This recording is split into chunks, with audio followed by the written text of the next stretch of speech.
Hello dear students, welcome you all in today's video lecture.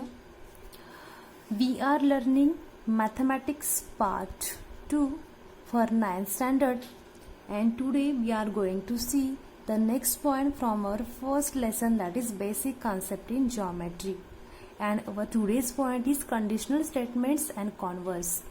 Now, what is meant by conditional statement? See, the statements which can be written in the if and then form are called conditional statements.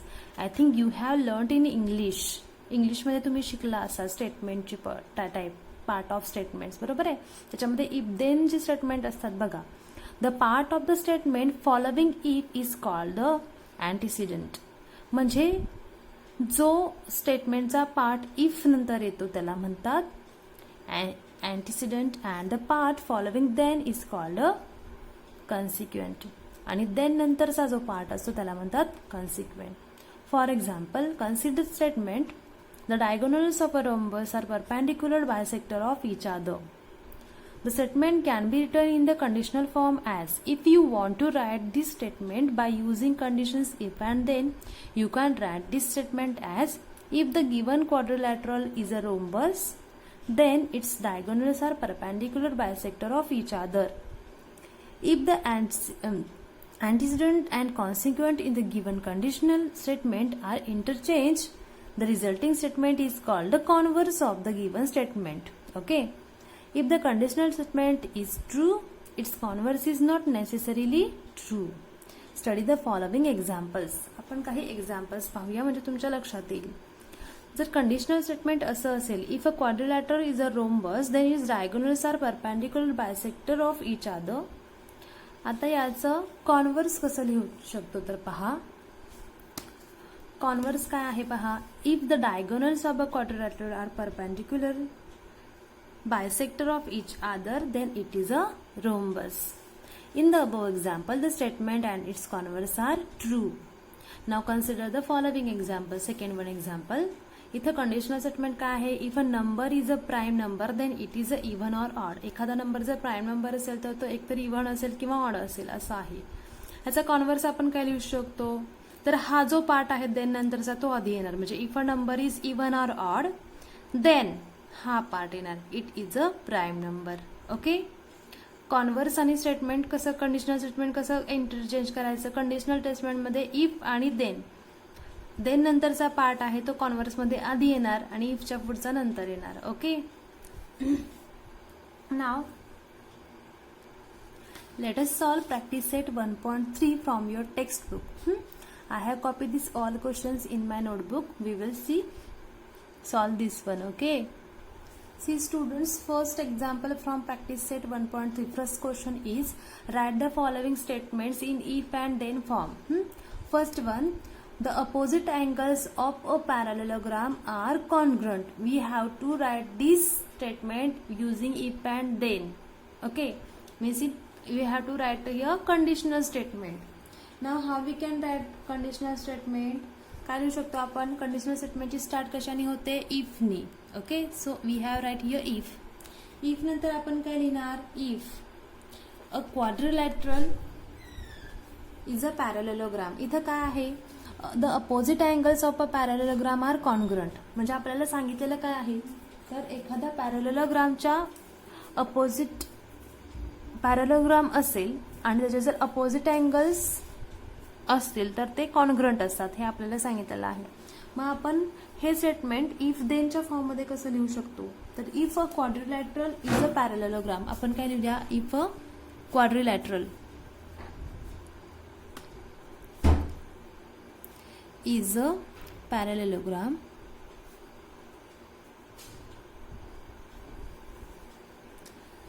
जर एखादा quadrilateral parallelogram असेल तर, म्हणजे ह्याच्यानंतर काय येणार, then येणार.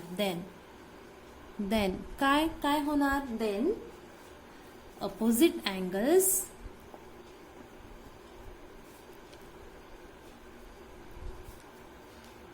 Of that quadrilateral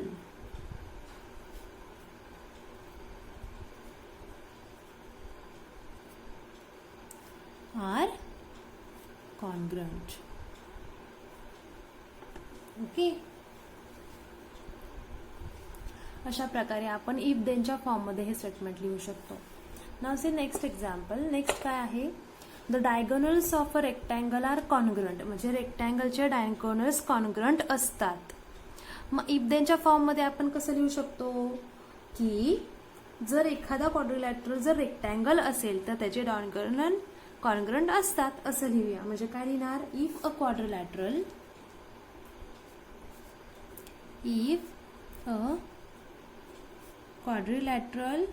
is a rectangle, म्हणजे जर क्वाड्रिलॅटरल रेक्टँगल असेल तर if a quadrilateral is rectangle then what, then diagonals are congruent किंवा diagonals of that rectangle are congruent. Okay. And third one is काय आहे बघा, if an isosceles triangle the segment joining the vertex and the mid point of the base is perpendicular to the base. काय सांगितलंय, in an isosceles triangle the segment which join the vertex and mid point of the base is perpendicular to the base. हे आपण कसं लिहू शकतो, काय लिहिणार आपण, if the triangle is isosceles, जर ट्रायंगल आयसोसेलेस असेल तर काय होणार, सेगमेंट जॉइनिंग द वर्सेट and the mid point of the base is perpendicular to the base. Okay. So काय लिहू मी इथं, if a triangle is a isosceles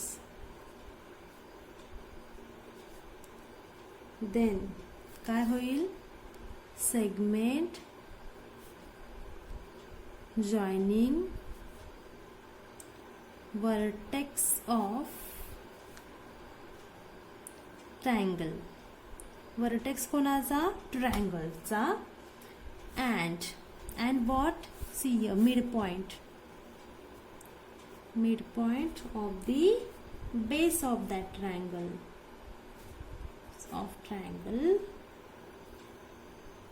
ते कसे असणार आहे, is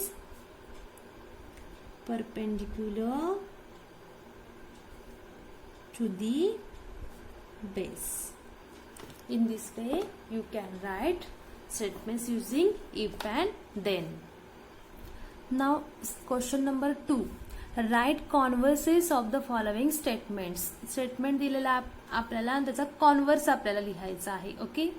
फर्स्ट काय आहे बघा, the alternate angles formed by two parallel lines and their transversal are congruent.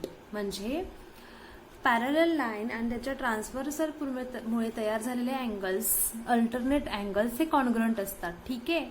आता हे आपल्याला कसं लिहायचं आहे, कॉन्व्हर्स लिहायचा याचा. तो कसा लिहिणार आपण, इथं काय दिलंय, अल्टरनेट अँगल पॅरलल लाईनमुळे तयार झालेले ट्रान्सव्हर्सलमुळे कॉन्ग्रुएंट असतात. मग आपण उलट कसं लिहिणार, जर दोन अँगल कॉन्ग्रुएंट असतील, ओके, किंवा दोन अल्टरनेट अँगल जर कॉन्ग्रुएंट असतील तर त्या दोन लाईन कशा असणार आहेत, पॅरलल असणार आहेत, असं आपण लिहू. ओके. म्हणजे काय लिहिणार आपण, if alternate angles made by two lines and its transversal are congruent, then the lines are parallel. Okay. Now let us see next one. Next one काय आहे, if a pair of the interior angles made by a transversal of two lines are supplementary then the lines are parallel. Exactly opposite असं दिलेलं आहे बरं का इथं. म्हणजे इथं आपल्याला काय सांगितलंय की जर इंटेरियर अँगलच्या पेअर सप्लिमेंटरी असतील तर लाईन्स पॅरलल असतात. म्हणजे याचा अपोजिट आपण कसं लिहिणार, जर लाईन पॅरलल्स असतील तर सप्लिमेंटरी अँगल हे म्हणजे इंटेरियर अँगल सप्लिमेंटरी असतात असं आपण लिहूया. म्हणजे इथं कसं लिहिणार आपण, if two lines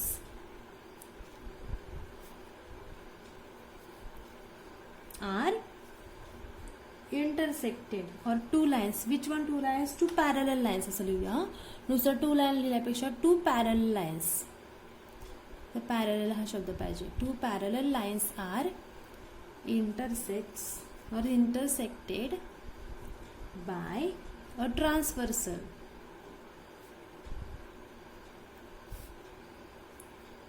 Then the interior angles so form. तयार झालेले इंटेरियर अँगल कसे असतील? Form are supplementary. ते कसे असणार आहेत? सप्लिमेंटरी असणार आहे. This is the converse. Okay, now let us see third one. Third काय आहे बघा? The diagonals of a rectangle are congruent. Okay, म्हणजे रेक्टँगलचे डायगोनल्स कॉन्ग्रंट असतात दिले. मग आपण काय लिहिणार याचा converse?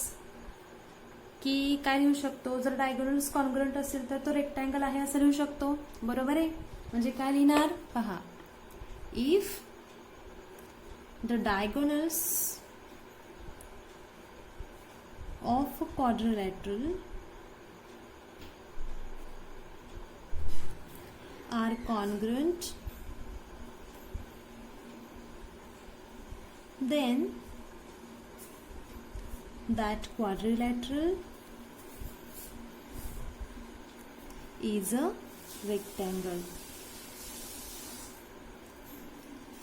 So in this way students, you all have to solve practice set 1.3 in your notebook. Okay, next part we will see in next video. Thank you.